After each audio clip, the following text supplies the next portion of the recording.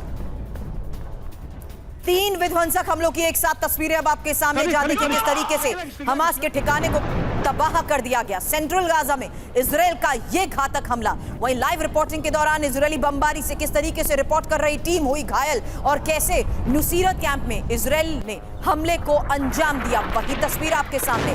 और साथ ही ये तीसरी तस्वीर उस लोकेशन की जो नुसीरत कैंप में टावर 7 बताया जा रहा है, लेकिन दावा आईडीएफ की तरफ से ये कि ये हमास का सेंटर है जिसे जबरदस्त कर दिया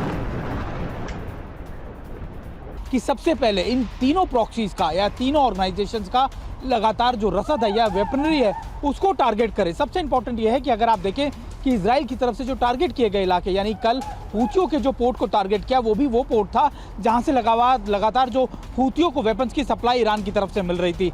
हिजबुल्लाह के कमांड एंड कंट्रोल और वेपनरी डिपो को टारगेट किया जाता है। यहाँ तक कि आप गाजा की बात कर लीजिए तो लगातार हमास के टनल्स को, उसके लॉजिस्टिक सेंटर्स को, उसके लगातार जो कमांडर्स हैं उनको टारगेट किया जाता है, क्योंकि इजराइल बेहतर जानता है कि अगर इन ऑपरेशंस को जल्दी कंप्लीट करना है, जल्दी इन पे काबू पाना है, तो आपको उनके पीछे का जो बैकअप टीम्स है उनको खत्म करना है, ताकि आगे के लोगों को, ओजीडब्ल्यूज को, ओवरग्राउंड वर्कर्स को, उनके सपोर्टर्स को वो साजो सामान हथियार ना मिल पाए। और यही इजराइल की स्ट्रैटेजी रही है जो इस समय वो तीनों प्रॉक्सीज के खिलाफ इस्तेमाल कर रहा है।